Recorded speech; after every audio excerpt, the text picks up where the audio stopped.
जब 1 तारीख से निदेशालय के द्वारा विभाग ने गर्मी छुट्टी घोषित कर दी है और तब उस गर्मी छुट्टी में 1 से 5 तक 5 दिवसीय जो ये प्रशिक्षण काम शुरू किया है वह बिल्कुल तुगलकी प्रमाण है। ये जो विभागीय अधिकारी लोग हैं ये बर्बाद करना चाहते हैं। यह एकमात्र ऐसा विभाग है जिस विभाग में टॉप पर जो बैठे हुए लोग हैं उनको शिक्षा की समझ नहीं है। यह नौकरशाहों का तुगलकी जो फरमान है, आप मंत्री हैं, इसको तुरंत आप वापस लीजिए और इसको स्थगित। विभाग के कारण वो ट्रेनिंग कॉलेज में चला जाएगा लेकिन आपके ट्रेनिंग का कोई मतलब नहीं रहेगा और इसका बहुत ही कुप्रभाव पूरी शिक्षा व्यवस्था पर पड़ता है। अवकाश जो होता है किसी भी कर्मचारी के रिफ्रेश होने के लिए, उसको रिचार्ज होने के लिए वो एक अवसर होता है और आप उसे छीनना चाहते हैं। यह कौन सा तमाशा बना करके आपने रखा है कि आप गर्मी की छुट्टी भी देंगे, छुट्टी में ट्रेनिंग में भी भेजेंगे। गर्मी की छुट्टी तो आपको दे दिए हैं, गर्मी की छुट्टी में 2-4 दिन अपने परिवार के साथ बिता भी लिए होंगे। अब जरा इस गर्मी छुट्टी का सदुपयोग कर लीजिए, वापस लौट जाइए और ट्रेनिंग कर लीजिए, प्रशिक्षण कर लीजिएगा तो बच्चों को अच्छे पढ़ाइएगा। ये बात सरकार का कहना है, शिक्षा विभाग के अधिकारियों का कहना है, लेकिन अब इसी फरमान के बाद सरकार के ही एमएलसी, विधायक और विपक्ष के भी एमएलसी भड़क पड़े हैं और बोल रहे हैं कि शिक्षक कोई बंधुआ मजदूर नहीं है कि अब जब चाहो बुला लो, रात हो तो रात, दिन हो तो दिन, त्यौहार हो तो त्यौहार, जानवर कभी गिनाना है तो गिनवा लो, चुनाव करवाना है तो करवा लो। अरे बंधुआ मजदूर समझे हैं क्या कि जब चाहे जहां चाहे फूंक देंगे? अब ये दोनों तरफ से जो है बसबाजी तेज हो गई है। विभाग ने समर वेकेशन में बिहार के शिक्षकों को छुट्टी दिया, लेकिन लगे हाथ एक फरमान भी दे दिया कि ज़रा 2-4 दिन परिवार के साथ बिता लिए होंगे, अब प्रशिक्षण कर लीजिए गर्मी में, बच्चों को अच्छे पढ़ाइएगा। लेकिन बिहार के एमएलसी जो है वो भड़क गए, बोल रहे हैं ऐसा कुछ भी नहीं होगा, दिमाग घसक गया है तो दिमाग को ठीक कर लीजिए, नहीं तो ठीक कर देंगे। ये बात अब सीएम सम्राट चौधरी तक पहुंच गया है। सम्राट चौधरी इस मसले पर गंभीरता से सोच रहे हैं अब आगे क्या होगा। क्या वो चिट्ठी रद्द होने जा रहा है, वो जो फरमान निकला है वो रद्द होगा या फिर बरकरार रहेगा? के पाठक के समय में क्या हुआ था, फिर उसके बाद में सिद्धार्थ क्या किए थे और ये फरमान सही है या गलत, इस पे विभाग में हलचल तेज हो गई है। सब कुछ बताएंगे जी। नमस्कार, मैं हूं विपुल कुमार और आप देख रहे हैं सूर्य विहार डिजिटल न्यूज। अब तमाम दर्शकों से, शिक्षकों से, अभिभावकों से, तमाम लोगों से आग्रह है कि अगर आप इस चैनल पर अब तक नए हैं या फिर इस चैनल को पर अब तक आपने सब्सक्राइब नहीं किया है तो YouTube पर इस चैनल को सब्सक्राइब कर लें, बेल आइकन को दबा लें। अगर आप हमें फेसबुक पर देखते हैं तो पेज को फॉलो करना ना भूलें। हम इंस्टाग्राम पर भी सूर्य विहार 1 के नाम से हैं, आप हमें वहाँ भी देख सकते हैं और फॉलो कर सकते हैं। अब खबर आपको विस्तार से बताने जा रहा है। बिहार के शिक्षकों को समर वेकेशन की छुट्टी दी गई, या आप गर्मी की छुट्टी मनाइए, ज़रा परिवार के साथ घूम लीजिए, फिर लीजिए, अपने बच्चों के साथ समय बिता लीजिए। बच्चे तो गर्मी की छुट्टी मना ही रहे हैं, बच्चों को आपने होमवर्क दे दिया है, लेकिन ये खुशी जो है शिक्षक अभी इंजॉय भी नहीं कर पाए थे कि इस विभाग ने एक चिट्ठी जारी कर दिया और इस चिट्ठी के बाद से बिहार भर के जो शिक्षक हैं उनके पसीने इस गर्मी में ज़्यादा छूटने लगे। अगर वो एसी के हवा में कुछ खुद को ठंडक महसूस कर रहे थे या ठंडा प्रदेश अपने परिवार और बच्चों के साथ निकल गए थे, तो अब वहाँ मनाली में भी उनको पसीने आ रहे हैं क्योंकि फरमान ही पसीने लाने वाले हैं। वो शिक्षकों को एक फरमान शिक्षा विभाग ने जारी किया है और कहा है कि जो शिक्षक 25 और 26 में प्रशिक्षण प्राप्त नहीं किए हैं वैसे सभी शिक्षक जो है प्रशिक्षण प्राप्त कर लें, उसके लिए समय निर्धारित कर दी गई है। और ये पत्र जारी होने के बाद जब ये जारी हुआ तो करीब बिहार के 20,000 से ज़्यादा शिक्षकों को इसमें प्रभावित बता रहा है कि प्रभावित होंगे।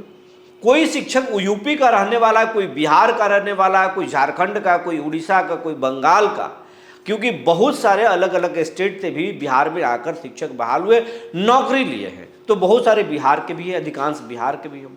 और ये जो भी हैं लोग अब वो गर्मी की छुट्टी मनाने के लिए कुछ ही शिक्षक बिहार में अपने परिवार के साथ टाइम एक्सपेंड कर रहे हैं। बल्कि अधिकांश शिक्षक ट्रेनों की बुकिंग पहले ही करा चुके थे, होटल की बुकिंग पहले ही करा चुके थे।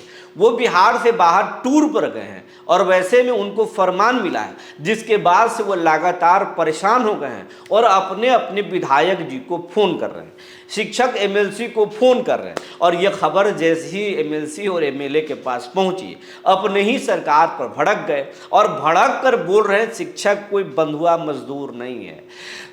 बीजेपी के जो फायर ब्रांड एमएलसी कह लीजिए खुलकर बोलते हैं, नवल किशोर यादव, उन्होंने तो कह दिया कि शिक्षा विभाग के अधिकारियों का दिमाग थोड़ा सटक गया है, ये खुद को बहुत बड़ा तुर्रम खान समझ लिए हैं और ये समझते हैं कि हम जो चाहेंगे वो कर लेंगे। शिक्षकों को बंधुआ मजदूर समझ लिए। शिक्षक कोई बंधुआ मजदूर है क्या? ऐसा कुछ भी नहीं होगा, ये तुगलकी फरमान नहीं चलने देंगे, कहीं कुछ नहीं होगा, ये पत्र को रद्द करना होगा। वहीं पर संजय कुमार सिंह एमएलसी हैं, ये बोल रहे हैं और ये नौकरशाहों का तुगलकी फरमान है। जब 1 तारीख से निदेशालय के द्वारा विभाग ने गर्मी छुट्टी घोषित कर दी है और तब उस गर्मी छुट्टी में 1 से 5 तक 5 दिवसीय जो ये प्रशिक्षण काम शुरू किया है, वह बिल्कुल तुगलकी फरमान है। कल हमने शिक्षा मंत्री से टेलीफोनिक बात की है कि इसको तुरंत स्थगित कीजिए। ये छुट्टियां पहले से निर्धारित हैं। शिक्षक अपने यूपी के बहुत सारे लोग, दूसरे प्रदेश के लोग अभी यहाँ शिक्षक बन गए हैं बड़ी संख्या में बीपीएससी के माध्यम से। तो मैंने कहा है कि सब लोग अपना टिकट कटाकर घर जाने के लिए तैयार हैं, अपने परिवार के साथ बच्चों को लेकर वो इस समर वेकेशन में बाहर घुमाने के लिए ले जाने के लिए तैयार हैं, टिकट कटा लिए हैं। और उस स्थिति में एकाएक आपने इसके प्रशिक्षण के काम को किया है। यह नौकरशाहों का तुगलकी जो फरमान है, आप मंत्री हैं, इसको तुरंत आप वापस लीजिए और इसको स्थगित। बीते दिनों एक पोस्ट किया था आपने केंद्रीय शिक्षा मंत्री को लेकर कि उन्होंने एक बैठक की है और कुछ दिशा निर्देश दिए शिक्षकों के पेंशन को लेकर, क्या है वो मामला? वो अभी पूरे देश में ओल्ड पेंशन स्कीम को लेकर सभी सेवा संवर्ग के संगठन इस लड़ाई को लड़ रहे हैं। आपका भी संगठन और मेरा भी संगठन जो पूरे देश स्तर का किसी समय 2012 तक मैंने भी उसका नेतृत्व किया था, नेशनल सेक्रेटरी थे, तो वह संगठन इसमें अगुवाई भूमिका निभा रहा है और सभी सेवा संवर्ग के संगठन के लोग इस संवर्ग के लोग इस अपने संगठन के माध्यम से पुरानी पेंशन योजना को लागू करने की लड़ाई लड़ रहे हैं। तब इसी बीच इसी लड़ाई का परिणाम है कि कई राज्यों ने अपने अपने प्रदेशों में लागू ही कर दिया है ओल्ड पेंशन स्कीम, और इसी लड़ाई संघर्ष का परिणाम है कि सरकार ने एनपीएस को का रूप बदलकर यूपीएस भी लागू करने की बात की है कि हम वैसे जो डिमांड करने वाले कर्मी हैं उनको हम भरवाएं। लेकिन हम लोग की मांग बिल्कुल हम सही है कि पुरानी पेंशन योजना जो 2005 के पहले इस देश में लागू था, सभी सेवा संवर्ग के कर्मियों को मिलता था, वह लागू। नियोजित शिक्षकों को क्या पेंशन मिलेगी? बिल्कुल मिलेगी। अब तो राज्यकर्मी का दर्जा, पहले तो वेतनमान की लड़ाई लड़नी है, प्रधानाध्यापक के वेतनमान की लड़ाई लड़नी है, नियोजित शिक्षकों जो अब राज्यकर्मी का दर्जा हासिल कर लिए हैं उनको साथ में वेतन पुनरीक्षण का जो उनका लेवल है, वेतनमान है, इसकी लड़ाई को लड़कर, और हमने अभी विधान परिषद का जो बजट सत्र था उसमें सवाल भी उठाया है। ट्रांसफर पोस्टिंग लेकिन नहीं हो पा रहा है, ट्रांसफर पोस्टिंग बनाने की बात है, लेकिन कब तक नीति बनाएंगे? बनी कमेटी बनी है, पिछले कई चीजों नहीं बहुत जल्द कमेटी की अनुशंसा आएगी और हम समझते हैं कि अस्थाई, हम लोग की मांग है कि अस्थाई स्थानांतरण की नीति आप बनाइए और वो बनेगी। वित्त रहित की कमेटी तो 1 साल हो गई। वित्त रहित की कमेटी अभी शिक्षा मंत्री मुख्यमंत्री से जो बात हुई थी पिछले दिनों, उसमें मुख्यमंत्री ने अभी शिक्षा के ऊपर जो समीक्षा बैठक बुलाई थी उसमें निर्देश दिया है कि वित्त रहित शिक्षण संस्थानों में उसकी क्या आधारभूत संरचना है, उसका क्या एसेट है, शिक्षकों की संख्या कितना है, छात्रों की संख्या क्या है और उस पर पड़ने वाले अनुदान की राशि क्या खर्च सरकार करती है और आंतरिक स्रोत से क्या आमदनी होती है, सबका ब्यौरा अपने अधिकारियों से निर्देश देकर मंगाने की बात की है। और तब हम ये बोल रहे हैं कि ये गड़बड़ झाला, ये नहीं चलेगा, अफसर मनमानी कर रहे हैं। तो लगे हाथ जो विपक्ष के शिक्षक से जो एमएलसी बने हैं बंशीधर बरजवासी, वो क्या बोल रहे हैं? आपको ये जो विभागीय अधिकारी लोग हैं ये बर्बाद करना चाहते हैं। यह एकमात्र ऐसा विभाग है जिस विभाग में टॉप पर जो बैठे हुए लोग हैं उनको शिक्षा की समझ नहीं है। शिक्षा एक तकनीकी विषय वस्तु है। यह ऐसा नहीं है, अगर मान लीजिए कि कंस्ट्रक्शन डिपार्टमेंट कोई भी है, सड़कें बन रही हैं, इमारतें बन रही हैं, उसको बनाने के लिए जो विभाग बना हुआ है उसमें कोई एकेडमिशियन एम्प्लॉय नहीं हो सकता है, उसमें इंजीनियर होगा तभी जाकर के वह विभाग सही से चल पाएगा। उसी प्रकार से शिक्षा विभाग को चलाने के लिए इसमें इस तरह के लोग नहीं होने चाहिए, इसमें एकेडमिशियन होना चाहिए था। तो जिसको एकेडमिक नॉलेज नहीं है वो शिक्षा विभाग का पदाधिकारी बनेगा तो यही सिर्फ आदेश देगा। आप गर्मी की छुट्टी जो है आपने घोषणा की, गर्मी की छुट्टी होगी। अब उस छुट्टी के घोषणा के कारण शिक्षकों ने अपना कार्यक्रम निर्धारित कर लिया कि भाई हमें छुट्टी मिलेगी। किसी को बीमारी है, इलाज कराने के लिए डॉक्टर का अपॉइंटमेंट ले लिया। किसी का बाल बच्चा बाहर रहता है तो वह तय कर लिया कि हम जाकर अपने बाल बच्चे से मिल करके आएंगे। कोई ऐसा है जिसके पास में घर बनाना है, किसी को घर में शादी विवाह है, फंक्शन है, अपना कुछ ना कुछ काम है जो अवकाश के दिनों में करने के लिए लोग निर्धारित करके रखे थे। ट्रेन का टिकट कटा हुआ है, अब बताइए कि ट्रेन का टिकट कटा हुआ है, वो आदमी अब छोड़ करके ट्रेनिंग में जाएगा, और वो ट्रेनिंग में जाएगा तो कितना ट्रेनिंग ले पाएगा। मान लिया कि किसी व्यक्ति को उसको भूख लगी हुई है, उसको आवश्यकता कोई और है और आप दे कुछ और रहे हैं, क्या ऐसी स्थिति में कोई प्रशिक्षण प्राप्त कर सकता है? वह प्रशिक्षण प्राप्त नहीं कर पाएगा। वह भले ही भौतिक रूप से डर के कारण वह ट्रेनिंग कॉलेज में चला जाएगा, लेकिन आपके ट्रेनिंग का कोई मतलब नहीं रहेगा और इसका बहुत ही कुप्रभाव पूरी शिक्षा व्यवस्था पर पड़ता है। अवकाश जो होता है किसी भी कर्मचारी के रिफ्रेश होने के लिए, उसको रिचार्ज होने के लिए वो एक अवसर होता है और आप उसे छीनना चाहते हैं। या कौन सा तमाशा बना करके आपने रखा है कि आप गर्मी की छुट्टी भी देंगे, छुट्टी में ट्रेनिंग में भी भेजेंगे? या इस तरीके से नहीं चल सकता है। आप सोचिए कि कोई व्यक्ति बीमार है, वो गर्मी की छुट्टी में चाह रहा था कि हम अपना इलाज करावें, अब वो इलाज नहीं करा पाएगा और आपके यहाँ जाकर के ट्रेनिंग ले लेगा।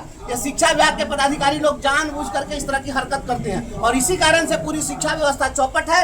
इस पर माननीय मुख्यमंत्री जी को और माननीय शिक्षा मंत्री जी को तुरंत संज्ञान लेना चाहिए।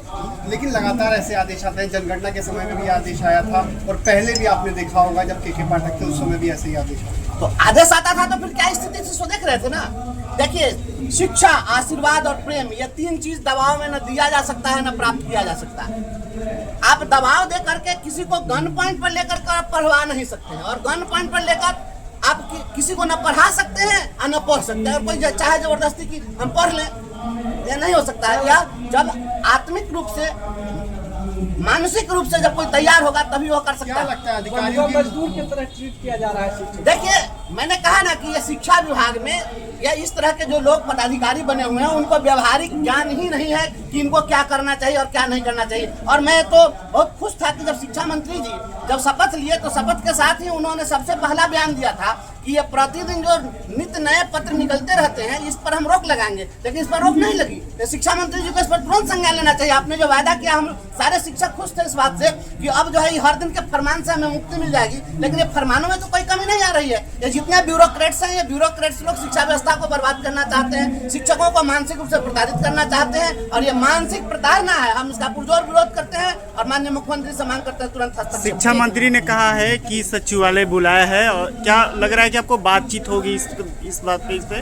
बात करने के लिए तो हमेशा बात हो रही है। सचिवालय में बुला के बात करें कि घर में बुला के बात करें, और प्रतिदिन तो लोग से मिल ही रहे हैं और बात ही कर रहे हैं। ऐसा तो नहीं है कि वो बाहर चले गए लोग से मिल रहे हैं, तो उनको हर चीज का फीडबैक है। दूसरा, वो पहले खुद टीचर रहे हैं, शिक्षा मंत्री तो खुद टीचर रहे हैं, तो टीचर रहे हैं तो उनको समझना चाहिए ना कि किस अवस्था में, किस परिस्थिति में, परिवेश में कोई व्यक्ति पढ़ता है और पढ़ा सकता है, उनको खुद समझना चाहिए। प्रधान अध्यापकों की कई समस्याएं हैं, वेतन विसंगति है, ट्रांसफर पोस्टिंग है, पे की बात है, 7वां वेतन 12 पे लागू करना। देखिए, जो प्रधानाध्यापकों की बात है तो आपने क्या किया, गांव में कहावत है कि उहे बढ़ई गांव कमैहन जिनका बसुला न रुखान। तब बिना बसुला रुखान के खूब बढ़िया कुशल आप बढ़ई को आप दे दीजिएगा लकड़ी, तो क्या कर देगा? कुछ नहीं करेगा। आपने इन लोगों को आप अपॉइंट कर दिए और अपॉइंट करने के बाद में इंफ्रास्ट्रक्चर नहीं है। एक कमरे में +2 तक की पढ़ाई हो रही है, वो टीचर क्या करेगा? आप शिक्षक की स्थिति है कि 200-200, 300 किलोमीटर दूर पर आपने अपॉइंट कर दिया है, एक दिमाग उसका घर पर रहता है। आप जानते हैं कि अब जो है संयुक्त परिवार नहीं है, न्यूक्लियर फैमिली है, तो माता पिता, बीमार माँ बाप है, किसी का घर पर है, उसका दिमाग घर पर है, तो वह कैसे प्रशासनिक व्यवस्था संभालेगा? आपने हेडमास्टर अपॉइंट कर दिया, उसमें क्लर्क नहीं है, उसमें कोई परिचारी नहीं है, परिचारी नहीं रहेगा, क्लर्क नहीं रहेगा, क्या करेंगे हेडमास्टर? आपको क्वालिटी एजुकेशन दे देंगे? इससे कभी संभव नहीं है। ठीक है, ठीक है, ठीक। तो बंशीधर बरजवासी भी साफ साफ बता दिए कि क्या चल रहा है। अब सवाल ये उठ रहा है कि आखिर शिक्षा विभाग के अधिकारियों को व्यवहारिक ज्ञान नहीं है क्या, या फिर वो पहले के रिकॉर्ड पर जाकर के रिकॉर्ड देख रहे हैं। कुछ शिक्षा अधिकारियों से हमारी बात हुई, उन्होंने कह दिया कि के पाठक के दौर को याद कर लीजिए। के पाठक ने पूरे समर वेकेशन में एक दिन छुट्टी ही नहीं दिया था, बच्चों को छुट्टी दे दी, शिक्षकों को कोई छुट्टी नहीं मिला था। और यही नहीं, होली में भी बुला लिया गया था प्रशिक्षण के लिए। तो ये उसके बाद में भी प्रशिक्षण के लिए होली में बुलाया गया। तो ये ऐसा नहीं है, अगर आज के तारीख में अगर फिर से हो हल्ला कर रहे हैं शिक्षक, तो ये मनमानी है, पढ़ाने का मन नहीं है, या फिर बिहार को बदलने का नियत नहीं है।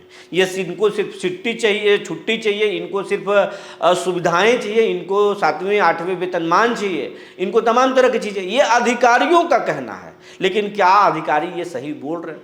अगर ऐसा शिक्षक करते हैं तो फिर यही शिक्षक तो आपके लिए जनगणना भी करते हैं, यही शिक्षक तो चुनाव भी संपन्न कराते हैं, यही शिक्षक तो सरकार के कोई भी जरूरी काम है वो करते हैं। ये शिक्षकों का कहना है, जनप्रतिनिधियों का कहना, यह हकीकत भी है।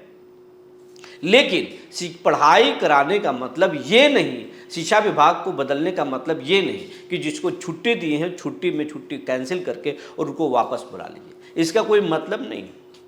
मतलब ये कि जब प्रशिक्षण से लौटे, अब वो जब जो छुट्टी से लौटे तो उनको प्रशिक्षण करा लीजिए, बारी बारी करा लीजिए, कोई दिक्कत नहीं है। अब इस पर पूरे मसले पर जो है सियासत गर्मा गया है। अपने ही दल के, अपने ही एनडीए के एमएलसी और एमएलए के एनडीए के एमएलए भड़के हुए हैं सरकार पर, विपक्ष के लोग भी कोस रहे हैं। अलग से लालू और राबड़ी आवास पर सियासत गरमाया हुआ है। और उन तमाम चीज़ों के बीच अब ये जानकारी शिक्षक का जो मुद्दा है, ये जानकारी सीएम सम्राट चौधरी से पहुँच गई। सम्राट चौधरी इस मामले में सीएम ये शिक्षा मंत्री मिथिलेश तिवारी से बात आज करेंगे और आगे उस पर फैसले आ सकते हैं। कहा जा रहा है कि ये पत्र जो है वो रद्द हो सकता है, लेकिन क्या होगा ये तो आने वाला समय बताएगा। आप इस पूरे मामले पर क्या सोचते हैं? आपके कमेंट का हम इंतजार है। तब तक के लिए धन्यवाद।